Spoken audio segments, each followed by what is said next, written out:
Thank you again for joining the Trusted Sec webinar today on simulating a cyber attack, tabletop best practices.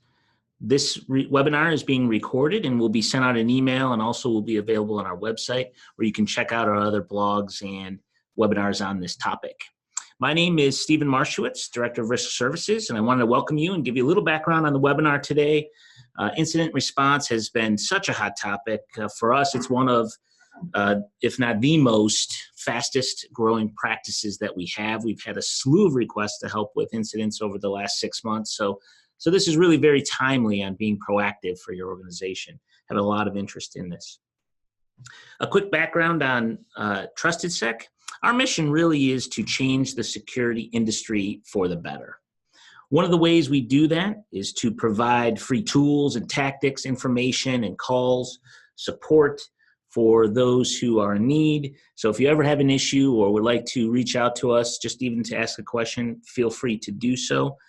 We're always available for those types of requests. To start out, Trusted Sec starts off with the most challenging aspect of security, understanding the real world effectiveness of security controls by investing in cutting edge research. That's where it all starts. The research and techniques makes a tremendous difference in the value you receive from the services that we provide. So we're very proud to be able to do that and really saw the need in the industry to do so. When we leverage that, we bring that into line with the risks that the businesses face, because after all, it's all about being able to speak to the businesses and show where we're reducing risk. And then lastly, we really try to, again, be a partner to you and a friend. So again, feel free to call us anytime when we do that. Here are a few services that we can help you with. Certainly, we're known obviously for our technical. We've had a tremendous amount of interest in the advancing red and purple teams, risk assessments, as it faces any kind of regulatory requirement for PCI, HIPAA, et cetera. And of course, incident response, which we'll talk about today quite a bit. So with that, I'm very excited to introduce to you our speaker today, Tyler Hudak, who heads up our incident response practice. Tyler, over to you. Thanks. So again, this is Tyler Hudak. I'm the practice lead of incident response here at Trusted Sec. I've been doing security for a little over 20 years now, or pretty close to that, in multiple roles, including red team, policy-based stuff, and most recently, the last 10 years or so, been focused solely on incident response, malware analysis, forensics, and all that fun stuff. And so today, I'm going to be talking about tabletop exercises. We're going to be going over a number of different aspects of tabletop exercises, why you need them, what do you need to do before you do one, how do you even run them, some common mistakes, and then we're going to get into some fun stuff related to tabletop exercises that have come out. But first, I want to tell a story. So once upon a time, a number of years ago, I was asked to run a tabletop exercise, an incident response tabletop exercise. Now, I had participated in a number of them. I had seen what they did. I knew what they were, but I had never run one. And so, to be quite frank, I was freaking out a little bit. I started looking online, and there were literally no resources out there on how to run a tabletop exercise, or at least one specific to incident response or computer security. There was a lot in relation to things like the CDC and the military running exercises, but nothing solely to what we were doing. And so I was really, freaking out about doing this one until I was in my office and turned around and saw the bookshelf that I have completely full of tabletop role-playing games. And if you don't know me, I am a huge geek. I was a geek before it was cool. So I am a geek and nerd hipster. And of course, what comes with that is role-playing games. And as you can see from my shelf here, I have quite a few. As I was thinking about tabletop exercises, I came to the realization that there was no difference between running a tabletop exercise and running a role-playing game. a tabletop role-playing game. And I had been running role-playing games for years. And so this kind of put my mind at ease. And the point that I'm trying to get at here is tabletop exercises are really nothing more than a bunch of people sitting down, going through a scenario or a story and figuring out what to do. We'll kind of continue along with this, with my geeky gaming theme as we go through here, but let's jump into the meat of this. Tabletop exercises are really there to test your incident response plans and procedures before an incident occurs. At its core, it's a simulated incident that's going to walk through your IR plans to see how well they do. It's going to show the flaws in the plans of the procedures. It's going to show if you're missing any processes, if you're missing anything from your incident response plan, such as contacts, or even if you're missing some technology that will help you along in an incident. A lot of times as you go through a tabletop exercise, you're going to get into situations that you didn't expect to get into, or somebody will bring up something that you didn't even anticipate. And so these exercises are going to help you test all of this out before the incident occurs. And that's really the key word there, is before. Now, why do you go and do this? Well, it really comes down to this. I'm sure everybody has heard this paraphrased quote from Prussian Field Marshal Helmuth von Moltke the Elder, which, by the way, I need to figure out how to get the Elder on my name because that's just awesome. But the quote is, "No plan survives first contact with the enemy." And this absolutely holds true with incident response. You may have the best incident response plan out there, all of your playbooks set up, everything ready to go. But if you don't test them the first time you have an incident, everything will be thrown out the window and it won't work. I have personally seen this happen, where I have been involved in an incident where we had a really robust incident response plan. We had the procedures in place, and then we had an alert come in. And because we hadn't tested this out, it basically, the powers that be in the organization that I was with at the time just went off on their own, threw the plan out the window, and things just went to hell. So you need to go in and you need to do these tabletop exercises to test things out. So when you go in and you're getting ready to do a tabletop exercise, there's a couple things that you need to have done beforehand, before you can even go and run a tabletop exercise. The first is you need an approved and distributed incident response plan. This may seem kind of obvious. How can you test out your incident response plan until you have one? But the approved and distributed piece here is what is key. You can create an incident response plan, but if you don't show anybody it, and the management doesn't buy into it, then it's not going to work. We've been involved in tabletop exercises where we've gone into an organization and somebody created an incident response plan, but they didn't share it out with anybody. So when we get into the incident response, the tabletop exercise, and start doing things, nobody knows what's going on. So you need to distribute it, and you need to make sure that everybody is happy with it before you actually go and try to test it out with your tabletop exercise. Next, you need to have your incident response procedures and playbooks. Now, the procedures and playbooks are a little bit different than an incident response plan. The procedures and playbooks, these are going to be the checklist or the procedures, the step-by-step procedures that tell you how to respond to either a particular incident or just the incident in general. The plan will cover some of that. The plan will have things like contact information for all of the major contacts.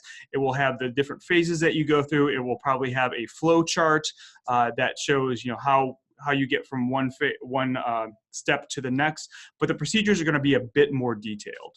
Think of it like this. The incident response plan is something that you should be able to hand over to anybody in your organization, any of the business departments, and they should be able to read through it and understand it.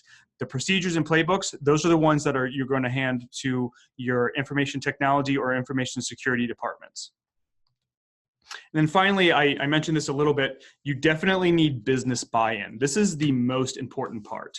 And I'm not just talking about your C-level or the other businesses or group business lines within information security. I'm talking about across your entire enterprise. Because when you get into an incident, those aren't the only groups that are going to be involved. You're going to be involved. You're going to be having legal involved, human resources, corporate communications. All of these other groups that are within your organization are going to be involved in helping out during an incident. And so they need to have buy-in into this incident response plan as well before you can do the tabletop exercise. So with that, there are a number of different types of tabletop exercises that you could run. The most common one is, I'm going to call it a tabletop scenario. This is where everybody's just kind of sitting around a table. You're talking about a theoretical incident, and participants are going to describe their actions. Going back to the gaming analogy that I started with, a tabletop scenario, this is more of like a traditional tabletop role-playing game, right? Or a bunch of friends sitting down to play D&D, pretty similar to what this is. And this is the tabletop scenario is also the most common one that people will go through. On the opposite end of that, you have an attack simulation. And this is where you actually simulate the attack going on. Participants are going to respond using the tools and processes as normal. And in something like this, you'll typically go through and you'll actually seed some compromised systems on your network. You may have somebody, you may even bring in like a red team to do some of these attacks as you go through. But the goal of this one is so that you can go through and actually perform your policies and processes using the actual tools. Going back to the gaming analogy, think of this as more of like a LARP. Those guys that are in the park with foam swords at each other. This is what this would be like. And finally, you have a mix of both of those, where you're mostly sitting around a table discussing what your actions are, but there are some times where you will go out and you'll actually do some of the response. Maybe just to test out your tools and make sure that things are working as they should. So with that, let's get into how do you actually run a tabletop exercise. So, everybody is going to have their own unique process for doing this, but in the years that I've been running tabletop exercises, it kind of comes down to this, this flow that you see here. First, you're going to decide who's going to be involved. Then you're going to choose your scenario, schedule your meetings, have the actual scenario, and then go through lessons learned. And we're going to go through each of these right now. So the first thing you need to decide is who should be involved. Obviously, you're going to want the people who are doing the incident response team involved in that. But then you're also going to have other groups that you're going to want to be involved. Information technology, including the help desk, legal, human resources, corporate communications, business units. And again, it's going to depend on the line of business that you're in or the industry that you're in on which business units you're going to want. If you're in healthcare, you probably have your own privacy group within your organization. You're going to want to invite them to it, and so on.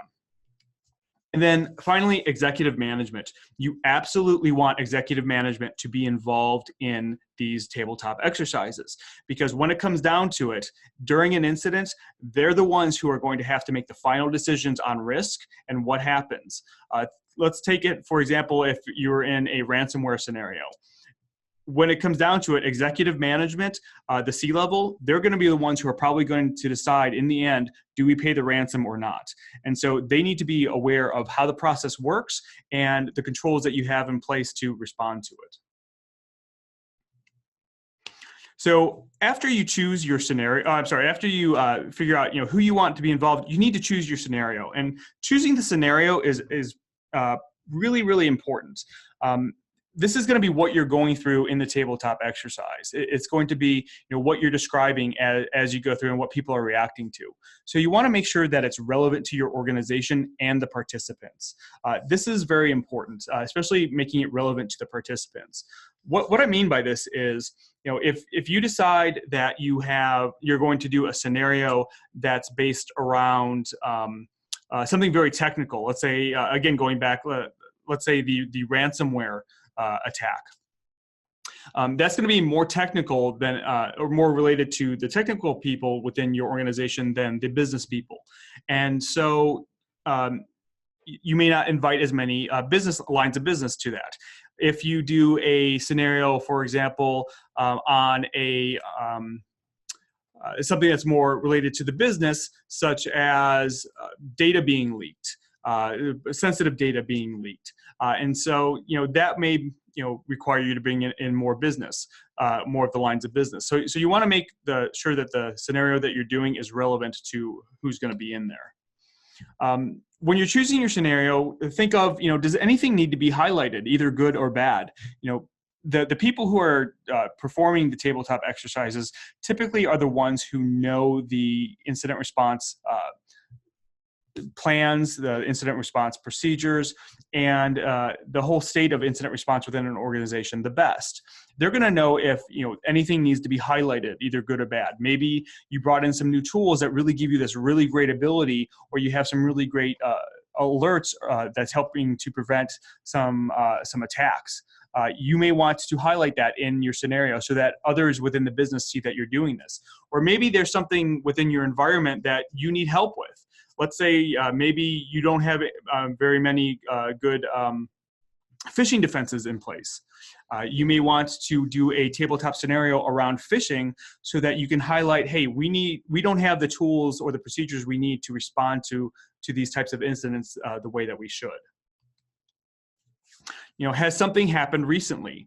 We're all watching the news, right? We're all seeing, what's going on, and that seeing what's happening currently within the information technology or information security world can help you decide what scenario you're choosing. You're going to choose. Maybe there's something going on in the news that's relevant. So let's say when WannaCry hit, shortly after that, I'm sure a number of people started to do some tabletop scenarios around either the exploit that WannaCry used, or even going a bit generically saying, what happens if we do get another 0-day or another patch that we haven't applied that affects all of our devices. You may want to do a scenario around that. And then finally, is your C-level concerned about something? I'm sure everybody gets the emails from upper management asking, are we protected about this, or do we have any concerns about this type of attack? What you need to do is sometimes choose your scenarios around that in order to give your C-level some better to make your C-level more happy about the things that are going on, and to show that you can respond to a lot of these incidents. So there are, just going through those, I can talk about, all of the different, ways you can pick a scenario, but a lot of people want to see examples of scenarios. The most common one that we see is a scenario around a ransomware attack. And actually, this is, still really relevant. Ransomware is not going away. We've even actually in our practice seen it increase within the last couple of months against clients who are calling us. And excuse me, if you've been watching the news, you'll see that ransomware is constantly in the news. In fact, within the last couple of days, there have been a lot of articles out about Norsk Hydro, who got hit with ransomware that had zero detection. It was installed everywhere in their environment, and not only did it shut down their systems, it actually shut down the network cards on their systems, so that if a system was compromised, you couldn't remediate it remotely. They had to go through an entirely different process in order to even connect to those systems. And so, having something like that as a scenario is great. It allows you to say, all right, we're going to have a ransomware scenario or a ransomware attack, and you can start throwing all these curveballs at everybody as they're going through. Another example would be a successful business email compromise. We're seeing a lot of those as well. There are more and more people and more organizations that are falling for business email compromises, and they're getting more and more complicated and successful in that way. So that's another great example for a scenario. Another one, a critical system exhibiting command and control beaconing. What happens at that point? Do you have the procedures in place to take down a critical system should you need to? Or getting more into the business side, scenarios that are more related to the business, sensitive information that's accidentally leaked. or an ex-employee or an employee that's harassed by an ex-spouse. I've seen this type of incident happen before, and not a lot of organizations are prepared to handle that. And then finally, what if one of your executives got doxxed? That their information was put on Pastebin or something like that. How as an organization are you going to handle that? And these are only a couple examples. There is a great Twitter feed called Tabletop Scenarios, Bad Things Daily, where they've posted a lot of different tabletop scenario ideas out there. So even if you can't think of one, absolutely go and go through that and do it. I will say, I do have another idea for a scenario that I've never had a client who's been willing to do, and that's that Microsoft has created an artificial intelligence version of Clippy that's running amok within your organization. Unfortunately, nobody's ever wanted to do that one, but if you want to do it, go ahead and give us a call. I would be more than happy to do that for you. So moving on from choosing the scenario, you actually then have to go in and figure out scheduling. And scheduling may seem like something that's pretty obvious or pretty simple to do. You just choose a time for a meeting. But in my experience, that's not really the case. There's a lot of thought that you have to put into scheduling. And if you think about it, you have 3 different types of groups that are going to be participating in these meetings. The first is the incident response team, information security, and information technology. They're going to be the primary people you're going to be working with within a tabletop exercise. Then you also have all the other lines of business. You have legal, corporate communications, business groups, and so on. And then finally, you have executive leadership. All of these 3 groups need to be involved in the tabletop exercises, but you may need to modify your scheduling or how you or when you bring them into the tabletop exercises, depending on what they're doing. So one of the biggest problems that I see when somebody schedules a tabletop exercise is they just schedule one long meeting that's like 3 or 4 hours long, has everybody in there for the entire time, and honestly, that just turns into a disaster. Do not do this, because what inevitably happens is there's going to be some of the people in the business who will only be involved in the exercise for like maybe 20 minutes. And so now they have 3 hours of their time where they're just sitting there not doing anything except for those 20 minutes. I recommend what you should do instead is schedule separate meetings for both the technology side of the house and the business side. And you can do this in one of 2 ways. For each scenario, I would recommend scheduling at least a 2-hour meeting for the technical side. This allows, and the reason this tends to be a bit longer, that meeting tends to be a bit longer, is once you start getting into the technical details, that's when you start to get into a lot of details and it goes longer than normal. And then schedule a second meeting for the businesses, the lines of business or the executives for at least 1 hour. An hour for them, again, depending on the scenario, seems to be good. And I'll explain, what you would do in each of these meetings. Also, one other alternative is, you can schedule one longer meeting, but don't invite everybody to that. Instead, call people in when they're needed. Schedule that 3-hour meeting or that 2.5-hour meeting. And then for like the lines of business, like HR, who you'll only need for like maybe 10 minutes, just give them a heads up and say, hey, around this time, we're going to give you a call, or can you come into the meeting at this time and we'll kind of bring you up to speed and let you know what's going on. And then they can participate that way. Now, understand too that, I give some times here, and these times are kind of based on my, on my experience on what works well, but the times that you have for each meeting is going to be highly dependent on your organization and the scenario chosen. If you have a very small organization, you can probably get through both meetings within an hour. If you have a larger organization or your scenario is more complicated or detailed, then you may need longer meetings for each of them. So just keep that in mind. Finally, when you're running the scenarios, there are a couple roles that you're going to need to assign out. The first is the moderator. Going back to the gaming analogy, think of this person as like the dungeon master. They're the one who's going to be describing the scenarios. They're going to be throwing what's called injects into the mix. These are the injects are basically curveballs that you're throwing in to the scenario to keep everybody on their toes. Going back to the Norsk Hydro ransomware case, you could start off doing a ransomware scenario and get through it, and then at a certain point say, all right, well, now we found out that the ransomware is shutting down the network cards. Now you can't just go and run antivirus on it or update antivirus. How do you handle it that way? The moderator is also going to be the one who's asking questions. The purpose of the moderator is to really get in there and make sure that the plan and the plans and the policies are being followed as they're written, and that they're working the way they should. But they also need to be in there digging for more details. So, let's say you're going through a incident response tabletop exercise, and you get to the remediation portion of the exercise, and you ask IT, all right, well, we have these systems that are compromised. What do you do? And their response would probably be, oh, well, we'll just restore them from backup. For a good moderator, that's not good enough.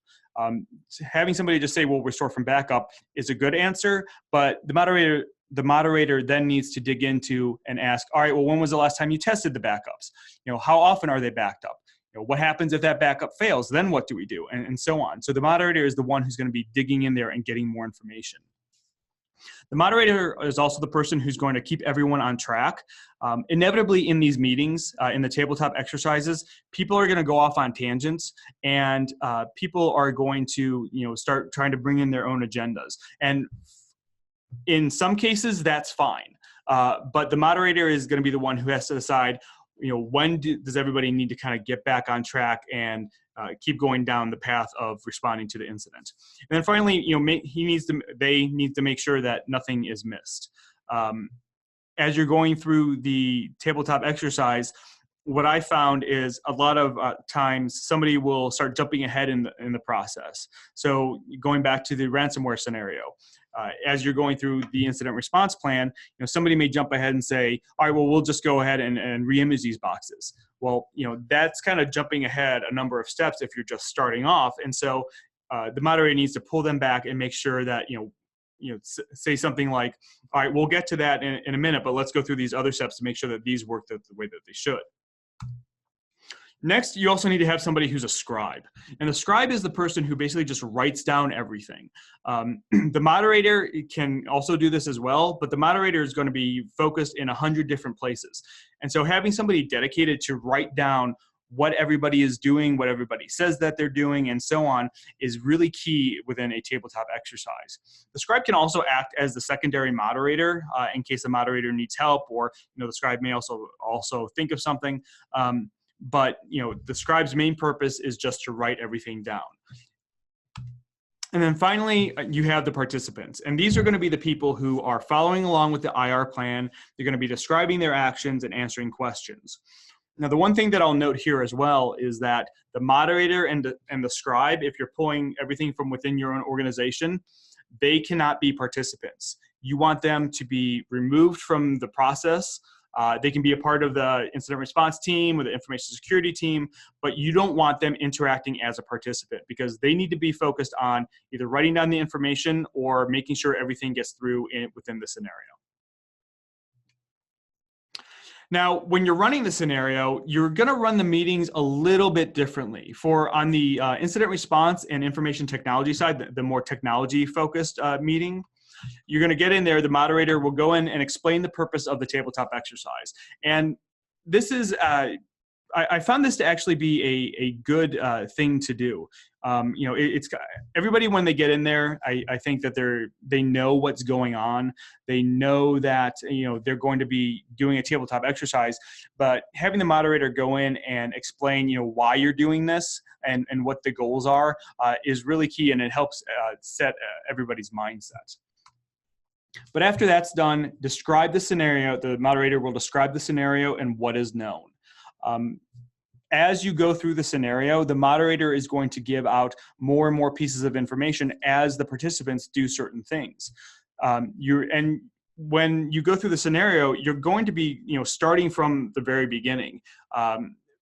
It could be for a phishing email scenario. You could start off by saying that, somebody within the organization reported a phish, that they clicked on a phish and they entered in their credentials, but that's all that's known. And then as everybody goes through and as everybody goes through, the moderator will give out more information. So as the information security team says, all right, we're going to analyze the headers, or we're going to analyze, you know, the site that it connects to, the moderator can give more information regarding the scenario. And just like I said, you start with the first step of the IR process and walk through it until you get to the end. And like I mentioned, the moderator is going to be the one who's injecting curveballs and data as you go through the scenario and the plan. And you know, when it comes down to it, you know, again, this is a exercise where everybody is describing what they're doing, and so injecting other curveballs in there and other data helps kind of bring out any potential issues or problems that may happen within an actual incident.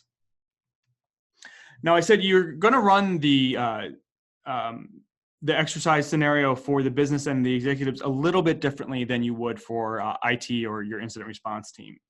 You're going to start off the same, going in there and explaining the purpose of the tabletop exercise. But because the business is probably being brought in at a later time than the start of the scenario or the start of the incident, the moderator will then describe the scenario and what was done to that point. You know, what actions did the response teams take? What questions do the response teams have, and so on. And then finally, the moderator will jump in there and, you know, start asking the business, you know, specific questions about what they would do or what questions they would have. Going back to, you know, we're talking a lot about ransomware scenarios. In this particular case, you know, I would be asking the business things like, all right, what happens if we cannot recover the data? You know, what questions would you have, or what questions or what processes would you follow at that point? You know, if it came down to it that the business needed to decide whether or not to pay the ransom, I'd want to know what criteria do they have that they need to know in order to make that decision, make that informed decision. And even going a little bit farther and asking, all right, well, if you do decide to pay the ransom, how are you going to get Bitcoin? Who's going to do that? Who's going to approve the money? Where's the money coming from? Do you already have an account set up for something like that? And so on. And as the moderator delves into all these different questions and explores all of these different aspects of the tabletop exercise, more information is going to start coming out as to whether or not the processes and procedures are followed, and, you know, if there are any deficiencies in there that you can help remediate. And, you know, the one thing that I want to bring up is tabletop exercises are absolutely wonderful for bridging the gap between information technology, information security, and the business in the C-level. You have to remember that, you know, and I think, you know, being in information security, that we tend to get a little bit focused on what's in front of us and forget that all these other business units have their own risks and concerns. But tabletop exercises are great for bringing out what those are. You can make these meetings about what their concerns and risks are. So even if you don't know what they are, that will come out, and then you can plan for that in the future. And it's really good to see the incident through a different point of view. You know, again, you know, I'm in information security. You know, I'm going to be looking at it from a certain perspective. A line of business like privacy or risk management or corporate communications is going to be looking at it from a different point of view. And so understanding what all those different points of view are will help you make better informed decisions as you go through your incident response processes, and may even have you changing up your incident response plan to have some of those points of view in place. But it also allows you to have them see it from your perspective as well. It's a two-way street here. And so, you know, this is just one more way that tabletop exercises help this entire process. So the final step is lessons learned. And with this, what you're going to do is you're going to go through, thank everybody, or the moderator will go through and thank everybody for being there, ask them if they have any final questions or comments or concerns, and if not, you know, have them send them to the moderator or the scribe. And then this is kind of where a lot of the work of the moderators and scribe come into place. Hold on. The moderator and scribe will go through, they'll combine their notes, They'll figure out what worked, what didn't, and really how the process can be improved. And from there, a report or another meeting will come into play, which will allow everybody to see, here's what we did within the tabletop exercise.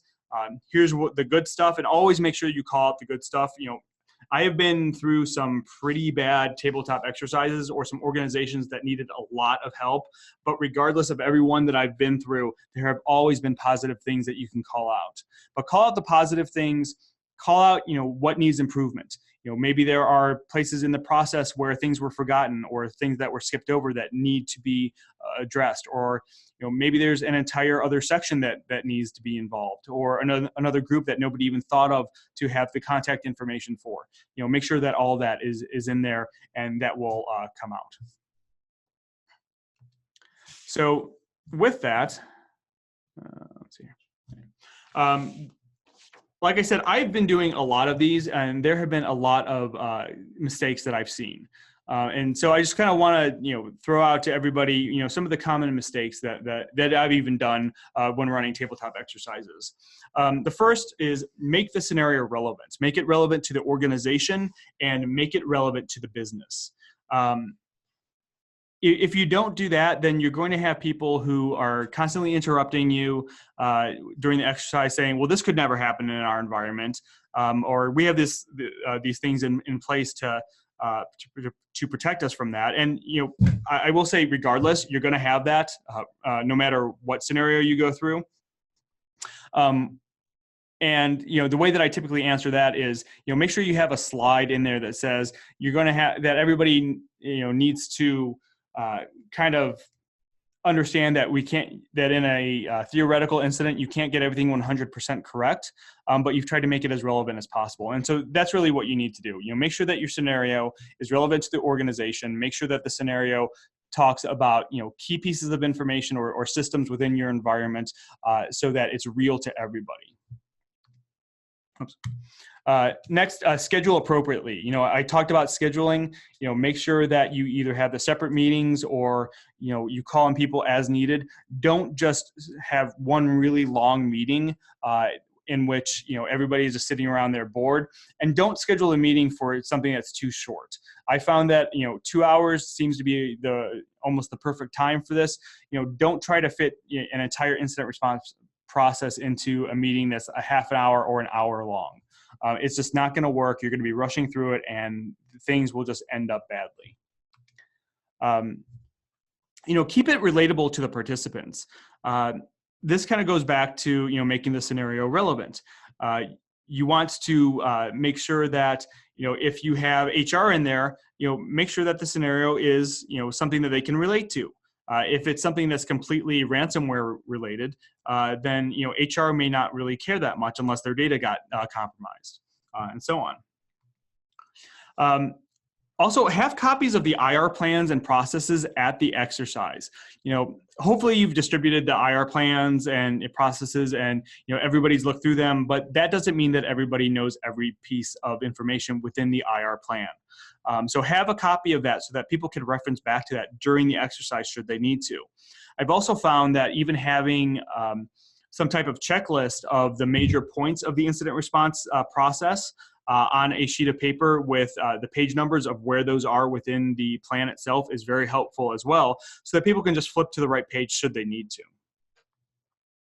And then finally, the moderator really needs to keep everyone on track. Arguments within tabletop exercises are good within reason. Tabletop exercises, this is where you want to have those arguments about whether something should be done or not happen. You don't want these things to happen in the middle of a real incident. Incidents are chaotic enough as they are. You want to have all these little details or conversations done beforehand, and tabletop exercises are the perfect way to do that. So before I go on, I want to quote a very famous philosopher of our time. And that quote is, "In every job that must be done, there is an element of fun. You find the fun and snap, the job is a game." And of course, I'm speaking of Mary Poppins. So with that, tabletop exercises as themselves, they can be let's face it, they can be kind of dry. You know, if everybody's just kind of sitting around a table, talking about what they're doing, I don't care how invested you are into the process, at some point it's going to get boring. And so within the last couple of years, we've seen a lot of gamifying of information technology and training, and this includes the tabletop exercise space. And I kind of wanted to bring this out. Black Hills InfoSec came out with something called Cubicles and Compromises. And this is essentially a like mini role-playing game that you can add on to your tabletop exercise. And the nice thing about Cubicles and Compromises is it is very simple to do.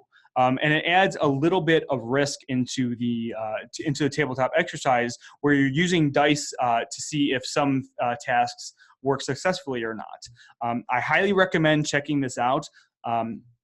I've used something very similar to that in tabletop exercises before, and I will tell you, one of the best things in the world is to bring out a D20 in front of an executive like a CEO and just look at, you know, the look on their face as they start freaking out and wondering what is going on.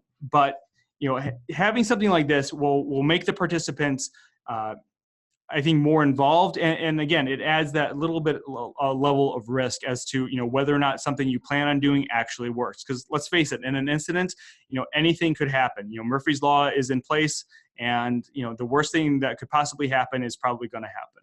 So Cubicles and Compromises is one of these ways that you can kind of gamify the tabletop exercise. Another one is something from PwC called Game of Threats.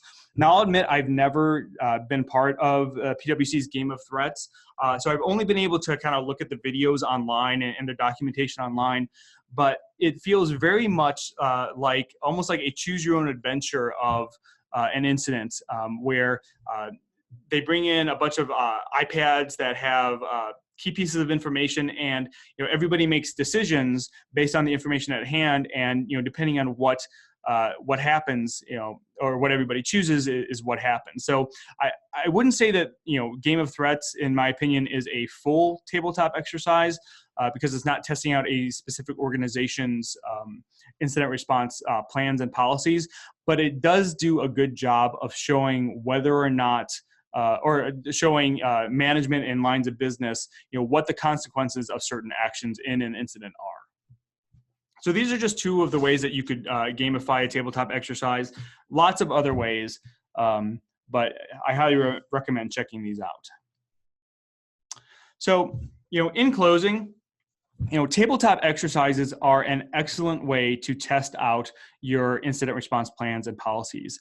I have run a couple dozen of these in the last couple years, and in each one that I do, you know, no matter, you know, how it goes, you know, I've been in ones that, you know, I've been in some that went really well, and I've been in some that just really did not go the way that everybody wanted them to. But regardless of the way that turned out, something positive came from it. You know, people realized that, you know, there were things missing from the incident response plans or the policies, or that other lines of business needed to get involved. Or I've even had other lines of business say things like, well, we never even thought of, you know, working an incident from this perspective, or having to need this type of information. So, you know, having the tabletop exercise, it brings this out so that organizations can realize what needs to happen and go from there. I will say, you know, Trusted Sec, like Stephen said at the beginning, our incident response services, if you want somebody else to run a tabletop exercise, or you even need help planning one out, we are more than happy to help you with that. You know, my group is the one that does tabletop exercises, and so we are in there doing a number throughout the year. My group also does some other services. Obviously, we do incident response, ad hoc, and we can set up retainers, forensic investigations, malware analysis. We do breach assessments or threat hunting within an organization, and then finally, we do training as well.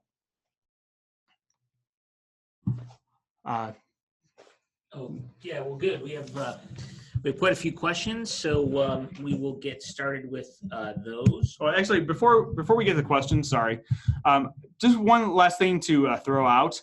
I'm going to be teaching an Introduction to Malware Analysis class at NOLACon in May. I would love to have anybody on here come to the class. Just go to nolicon.com and sign up for the class. Nolicon is an amazing conference. New Orleans is an amazing city, and just wanted to throw that out there as well. Sorry about that. No problem. Great. So the first question is, do we need to engage a non-technical person as well as from a C-level, like a CEO for tabletops, especially from a CISP exam point of view? I really think you do, because once you start engaging the non-technical people within an organization for a tabletop exercise, you start to get those different points of view. And like I said, the non-technical people or the lines of business or the C-level, they're going to have a different perspective on the incidents. And you want to know that. You don't want to be, again, in the middle of an incident when everything is chaotic, then have the CIO come in and say, well, why are we doing it this way? Or why didn't we do this? You want to have those discussions beforehand, and tabletop exercises are one of the best ways to do that. Great. Are there generic playbooks you can download, or do you have to develop these from scratch? Is a good place to go for those? There are. Of course, you're going to make me think of these right now. I honestly, I don't remember where you can download some playbooks. There are some online. I just don't remember where they are. However, just Google incident response playbooks, and one of the first couple you'll come to are some really good downloadable playbooks that you can take and modify. But if you don't know what a playbook is, it's basically just the step-by-step processes for your organization on how to respond to a specific event. So, for example, if you get a malware alert or an antivirus alert, what steps do you take from there? They're the things that you can hand off to your, level 1 SOC and say, if you see this, follow these steps. And if it diverges onto this path, then escalate it to level 2. Would it be beneficial for speed and efficiency when scheduling the IT and IR and business meetings to have hard stops so that there are things missed? You can do post-mortem on them, lessons learned, and that type of thing. Or is it better to just continue on? No, I think it is absolutely best to have a hard stop because if nothing else, it gives the moderator a little bit more power that they can start moving people along by saying, hey, we only have 45 minutes left over. We still have to go through half the incident response. Let's table this for now and then move on and talk about it at a later time. And you can schedule follow-up meetings. You can schedule offline discussions. But having that hard stop there really allows the moderator to have more power in order to do that. What about dial-ins? How do you overcome the challenges of getting those tabletop participants to engage with a dial-in, rather attending in person, or is there a strategy to get them to attend in person? That's an interesting question because I have run tabletop exercises remotely where I'm the moderator and I'm the one who's dialed in. I think there's not really one strategy for making sure everybody's getting involved. I think a lot of it comes down to knowing who is on there and, making sure that, their pieces of the incident response process come up and making sure that they, speak up. Having been on, a lot of remote meetings, I know how easy it is for people to forget that somebody's on the phone, or even the person on the phone to be multitasking and not paying attention. But again, it comes down to the moderator. The moderator is the one who's in charge. They've got a lot of work to do during tabletop exercises. It's not an easy job whatsoever, and so they're going to have to know who's on the phone and what part of the process that they play in order to make sure that they're speaking up when they need to, or even calling them out and saying, all right, well, so and so who's on the phone, how would you react to this, or what would your next step would be? Do you recommend documenting deficiencies in processes and procedures by predefined categorical objectives like needs improvement, meets objectives, exceeds objectives with comments, or how are you organizing your comments? So I guess from my perspective, as a consultant with TrustedSec, when we come in, we're basically just going in and creating the list of deficiencies and, the recommendations from that. However, within an organization, I would absolutely, start tracking those from exercise to exercise. if you do one exercise and you see you have an issue in the process and you get to the next exercise and it hasn't been fixed, you absolutely want to be tracking that has not been fixed. It needs to get a higher priority within your organization. But again, I think that kind of comes down to who's running or who's doing the tabletop exercises and the organization. Some organizations work well with things like that, others don't. What is a good schedule for tabletops on a regular basis? Monthly, quarterly, yearly, depending on the size and industry type? Yeah, that's a great question. I would recommend again, every organization is different. It's going to vary from company to company, but it's not a bad idea to have them quarterly. And again, they don't all need to be, these really long engagements. You can start off by having one being just a normal tabletop exercise for something that's very simple that you're going to get through quickly, and then kind of build up to something that's longer or more of that attack simulation. But I would recommend that for most organizations, doing it quarterly or at least twice a year is probably how often you should do it. How important is it for the moderator to know the IR plan beforehand? It is imperative that the moderator knows the IR plan beforehand.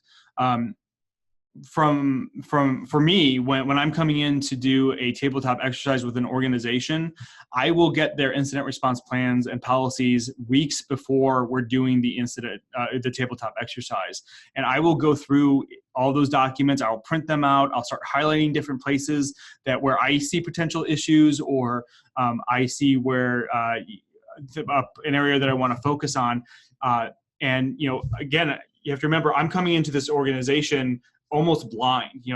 I don't know everybody there. I don't know the politics. I don't know necessarily all of the technology that they have. And so, but I absolutely need to know the incident response plan, because if we're going through the tabletop exercise and somebody skips something, I need to be able to call that out. Or if somebody says, well, we don't have this information, I can go back and say, well, actually you do. It's on page whatever in your incident response plan. Let's flip to that. And how would you react to it that way? Would you provide the scenarios in advance of the meeting, so giving the attendees a heads up? No, actually, I wouldn't. And the reason that is because, if as a moderator you're letting the participants know what the scenario is beforehand, they can almost go in and cheat a little bit, and have their answers pre-recorded for what they're going to do. And to be quite honest, that's not how an incident works. I mean, you would hope that everybody has steps memorized and know what to do. With a phishing attack, they do step 1, then 2, then 3. But again, during a real incident, things get chaotic, and people are asking you questions constantly, and you need to go look at 100 different things.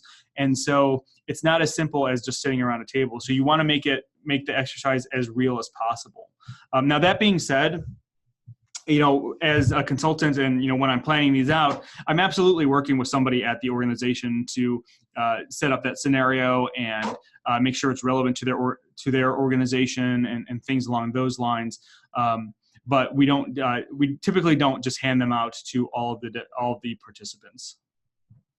And so how do you overcome the fears of participants not knowing what they're doing or being put on the spot? That's actually a great question.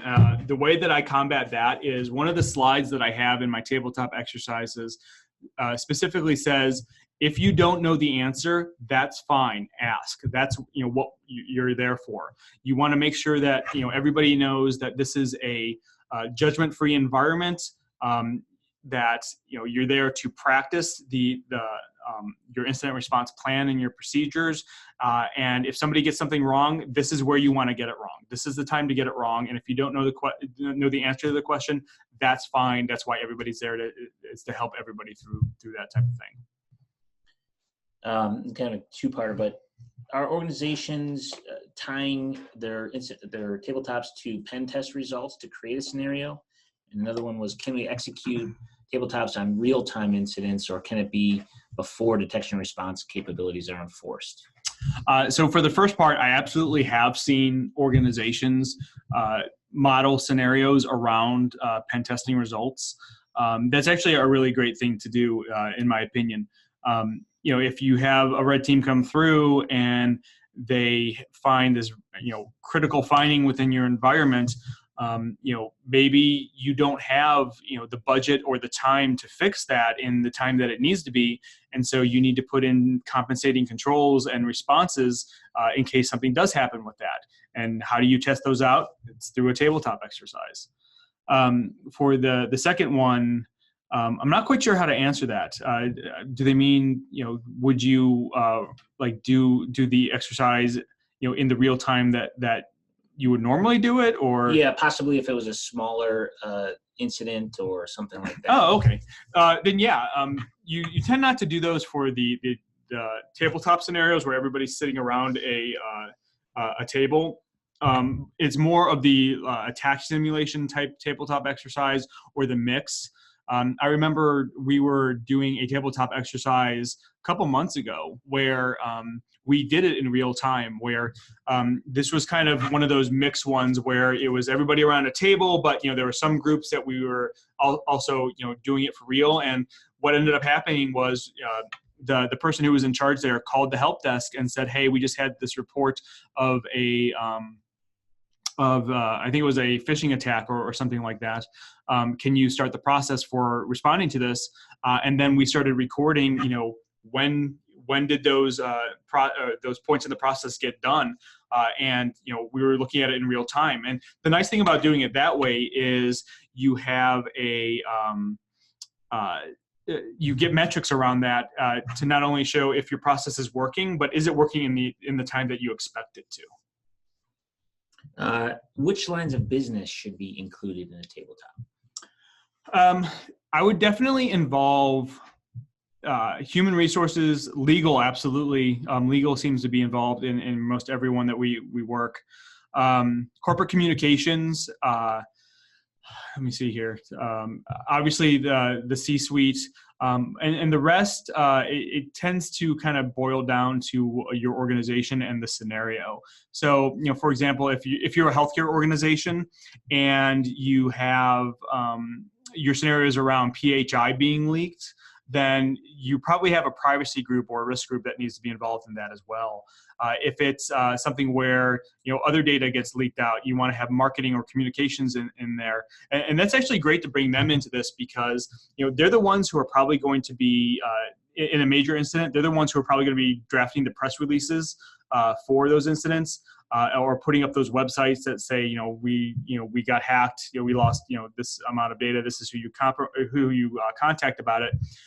This is a great way to figure out, do they have templates for that already? Are they going to go out to a third party to do that?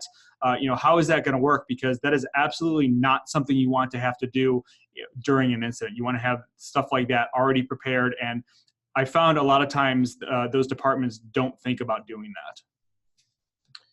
that. You touched on this a little bit, but any tips with running a tabletop in larger organizations where there are multiple locations all over the world? Like setting it up, should you have several meetings, or is it better to have the one longer one in that case and calling people around as needed, or the other way around? So I have done this in two different ways where, and again, if you're an organization that has, people around the world, it definitely becomes more difficult to do.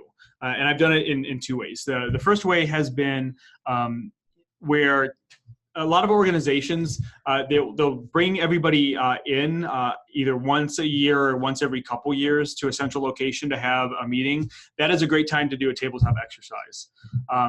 If not, then you can bring everybody on the phone, but especially if you're talking about people around the world, you tend to run into issues then with time zones, and you really don't want to be that guy who tells somebody that they have to be on the phone call at 3 a.m. their time.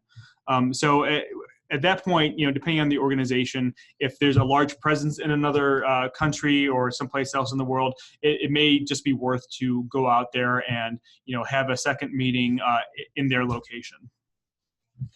Okay, great. Well, Tyler, thank you very much. We're up against it on time. Thank you, everyone, for all your questions. If you have any others, again, feel free to email us or reach out in any other way that we have different forms to do that. There will be a recording again of this sent out within the next day or so, and always look to our website, trustedsec.com, for a list of blogs and webinars that we have available.